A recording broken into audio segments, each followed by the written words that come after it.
Some stories just refuse to be put in a box. Are they history? Are they legend?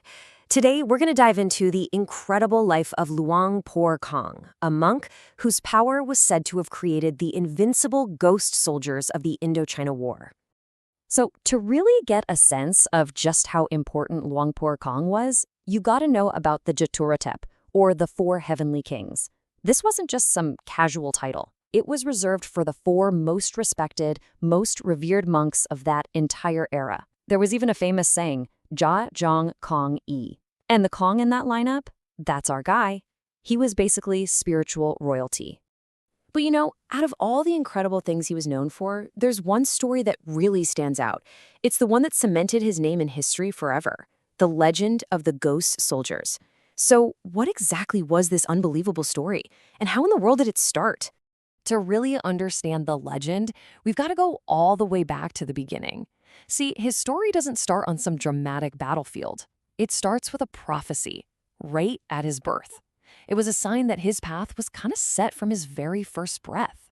Okay, first, let's just lay down the hard facts. He was born in the year 2048, became a monk when he was just 19, and eventually became the abbot of his temple, serving right up until he passed away in 2486. These dates, they're like the anchors for a life that would become anything but ordinary. And this is where it gets really interesting. The story around his birth is just fascinating. He was born in this very specific room on what they called a raft house, and there was this prophecy attached to it, that any boy born in that exact room was destined to become a monk. It's like fate had a plan for him before he even had a name.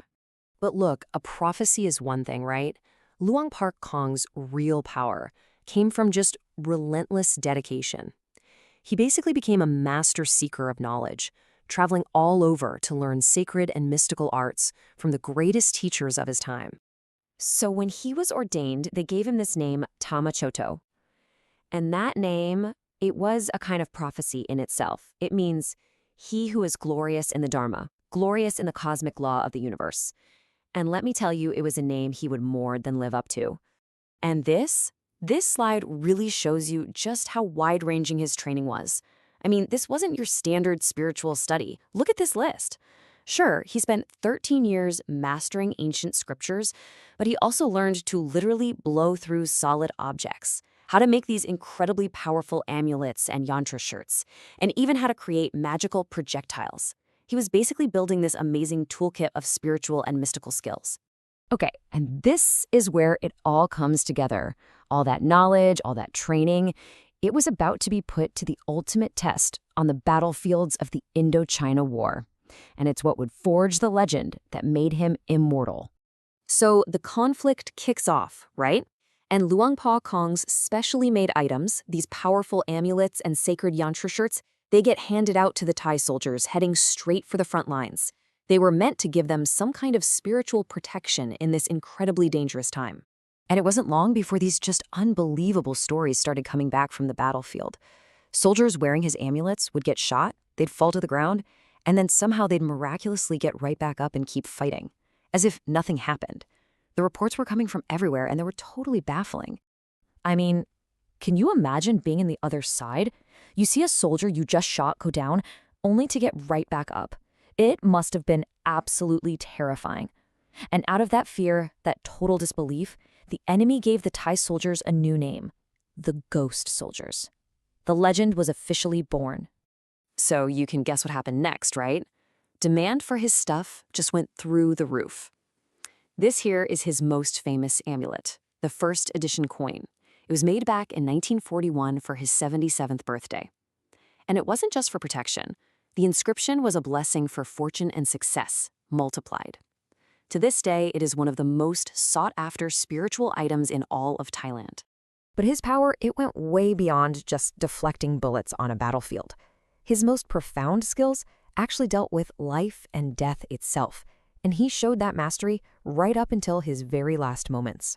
And this might be the most mysterious, the most mind-blowing art he possessed.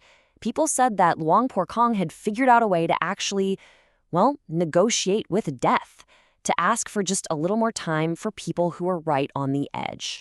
He called the ritual the Heart of Yama. Here's how it worked. He'd place a sacred headband, a mongkon, on someone who was terminally ill. This would extend their life, just long enough for them to say their final goodbyes. Once they were done, once they'd said what they needed to say, the headband would be removed and they could pass on peacefully. He did eventually stop doing it, though, because some families, in their grief, just couldn't bring themselves to remove it, and that ended up causing more suffering. So in the end, Luang Pho Kong passed away at 78 years old. And get this, he spent an incredible 58 of those years as a monk. That's a life almost entirely dedicated to his spiritual path. But how he passed, man, that's a whole other story. It wasn't some slow decline or a sudden sickness. People who were there described it as one of the most peaceful and, well, beautiful passings they'd ever witnessed. See, he didn't just die. It was more like a transition. He entered this state of deep meditation, totally aware, totally in control of his last moments. It was the ultimate demonstration of mastering his own life force. And this is the final picture, the image of his life that's just unforgettable. He passed away while sitting on scaffolding, right after he had personally applied the finishing touches to the eyebrows of the main Buddha statue in his temple. He finished his work, sat down in meditation, and just departed. His life's work, his devotion, was complete. And you know what? His spirit, his legacy, it's absolutely still alive today. If you go to Wat Bangkaphom, the temple he served, you can still see his statues, the incredible artwork he created, and you can feel this powerful sense of faith that he inspired, which still draws people in from all over. So that kind of leaves us with one last thing to think about, doesn't it? In our modern, scientific world, what's the power of a story like this? How do these incredible legends of faith, skill, and war continue to shape how we think about belief, protection, and maybe the things we can't quite explain?